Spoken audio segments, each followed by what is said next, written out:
మతం కంటే ఒక జీవన విధానం, ఇట్స్ వే ఆఫ్ లైఫ్ అని సుప్రీంకోర్టు తన జడ్జిమెంట్లో చెప్పింది.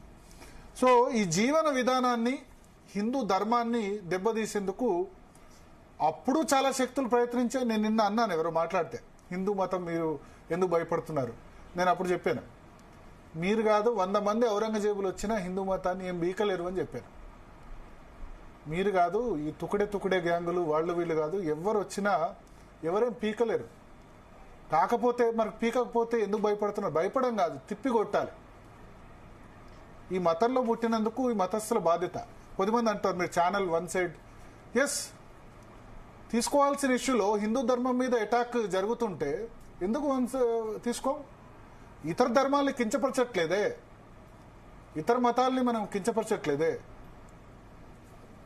నా మతాన్ని ఇంకో వ్యక్తి వచ్చి కించపరిచి దాని కులాల వారిగా ముక్కలు చేసి ఒకరికొకళ్ళు ఫైట్ పెట్టిస్తా అంటే, కొట్లాడుతూ ఉంటే చూస్తూ కూర్చుంటే తప్పు కాదు?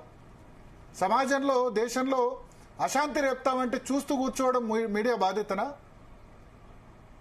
ఒకటి మీదకి ఇంకోటిని ఎగేస్తే గిట చూస్తూ కూర్చోవడం మీడియా రెస్పాన్సిబిలిటీ?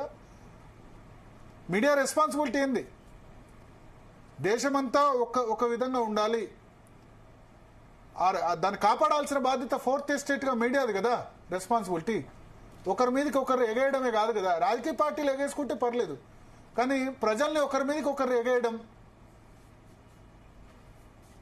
మార్వాడీల విషయంలో ఇప్పుడు మార్వాడీల వల్ల నష్టపోతున్న వాళ్ళు ఎఫెక్టెడ్ పార్టీస్ మాట్లాడితే దానికి సంబంధం ఉంటుంది. ఈ ఎవరు శ్యామ్, తెలంగాణ శ్యామ్ అని, నేను తమిళనాడు శ్యామ్ అంటాను. Samson Tamil Nadu party Shyam. ఆయనేమో తమిళనాడు పార్టీ వీసీకే నుంచి పోటీ చేస్తాడు. భారతీయ జనతా పార్టీ గుజరాత్ పార్టీ అది అని ఏదో కామెంట్ చేస్తాడు. తెలంగాణ శ్యామ్ అనండి, ఇప్పటి నుంచి తెలంగాణ శ్యామ్ అనకండి, తమిళనాడు శ్యామ్ అందాం. తమిళనాడు శ్యామ్ వచ్చి తెలంగాణ శ్యామ్ అని చెప్తాడు. సరే, పేరులో శ్యామ్సన్. నేను అడిగాను, మీరు ప్రాక్టీసింగ్ హిందూవా, హిందూ మతాన్ని ఫాలో అవుతున్నారా అడిగాను. మార్వాడీల వల్ల అతను బిజినెస్ ఎఫెక్ట్ అయితే మాట్లాడితే బాగానే ఉంటుంది. కత్తిమయేస్తే ఫోటోలు దిగి రాముడి గురించి నీచంగా వ్యాఖ్యలు చేసిన వాళ్ళతో ఫోటోలు దిగి అతని హిస్టరీ ఏంది? నిజంగా ఎవరైనా కులవృత్తుల వాళ్ళు నష్టపోతే అది డిస్కస్ చేద్దాం. అస్సలు దీనిలో ఈ వాదనలో అస్సలు మెరిట్ లేదనను. బట్ దేశంలో ఎవరికైనా ఎక్కడికైనా ఏమంటారు, బిజినెస్ చేసుకునే హక్కు ఎవరికైనా ఉంది. దానివల్ల నష్టపోతే గనక నష్టపోతున్న వర్గాలు మాట్లాడితే ఓకే, కానీ నువ్వు మీడియాలో హైలైట్ అయ్యేందుకు, నువ్వు రాజకీయ 130 ఓట్లు వచ్చాయి కాబట్టి నువ్వు రాజకీయ నాయకుడు అయ్యేందుకు నేను మాట్లాడతా అంటే అది కూడా సరే, మాట్లాడండి. దాండియా మాకు ఎట్లా నేర్పుతారు, దాండియాని మా మీద ఇంపోజ్ చేస్తున్నారు. ఎవడే నీకు ఇష్టం లేకపోతే నువ్వు ఆడకు.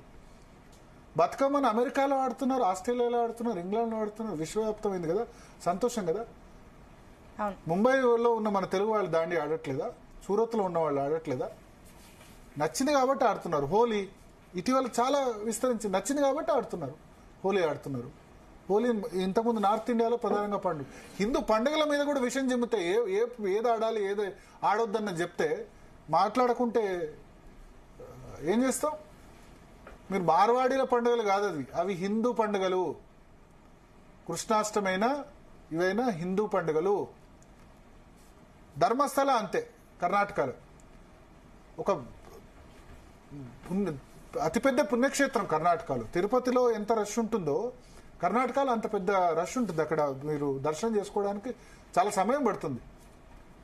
ధర్మస్థల ఆ బోర్డు నేతృత్వంలో మెడికల్ కాలేజెస్, చాలా ఎడ్యుకేషన్ ఇన్స్టిట్యూషన్స్ కూడా ఉన్నాయి. దాన్ని మేము కూడా నిజం అనుకుని నమ్మాం. మన ఛానల్ కూడా నిజంగా చనిపోయిందేమో అని. తర్వాత వాడు వచ్చి ఎవడో చెప్పాడు కాబట్టి ఆ పుణ్యక్షేత్రం శాంటిటీ దెబ్బతివ్వాలి. ఇంకా కొన్ని తిరుమల మీద బతికే ఛానల్స్ ఇవి తయారైపోయినాయి సోషల్ మీడియాలో, తిరుమలలో ఏదో జరుగుతుంది అని చెప్పి. ఇట్లా అంటే హిందూ మతాన్ని, హిందూ ధర్మాన్ని సమూలంగా వీళ్ళ దృష్టిలో ఏంటంటే నాశనం చేయాలి. ఒక కులానికి ఇంకో కులానికి పంచాయతీ పెట్టాలి. ఎందుకు ఇలా చేస్తున్నారు అంటే అంటే వాళ్ళ ఉద్దేశం నెరవేరట్లే. ఇప్పుడు తుక్కుడే గ్యాంగ్ ఉద్దేశం నెరవేరట్లే, అందుకని ఈ విధంగా చేస్తున్నారు. నిజంగా కులవృత్తుల వాళ్ళ నుంచి డిమాండ్ వచ్చుంటే బాగుండేది.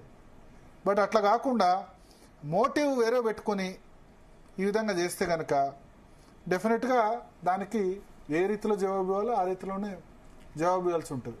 మీడియా కూడా అంటారు వన్ సైడ్. ఎస్, వన్ సైడే ఈ విషయంలో. హిందూ ధర్మానికి వ్యతిరేకంగా ఎవరైనా మాట్లాడితే డెఫినెట్గా దీనిలో మెజారిటీ, మైనారిటీలకు ఎన్ని హక్కులు ఉంటాయో మెజారిటీలకు కూడా అన్ని హక్కులు ఉంటాయి. దేశంలో 85% జనాభా ఉన్న హిందువుల హక్కుల్ని కాపాడాల్సిన బాధ్యత అదే. హిందూ మతం మీద దాడి జరిగితే ఓకే, ప్లస్ దేశంలో ఎవరు ఎక్కడైనా వ్యాపారం చేసుకోవచ్చు. ఆ హక్కును హరిస్తే కూడా డెఫినెట్గా వాళ్ళని ప్రొటెక్ట్ చేయాల్సిన అవసరం ఉంది. వాళ్ళు ఏమన్నా తప్పులు చేస్తే చట్టపరంగా మీరు ఎదుర్కోండి. అవుట్ ఆఫ్ కాన్స్టిట్యూషన్ ఫ్రేమ్వర్క్ అంటే అది తప్పని చెప్తాను. సో మాట్లాడదాం. మనతో పాటు ప్రియా చౌదరి గారు ఉన్నారు, సాయి గారు ఉన్నారు.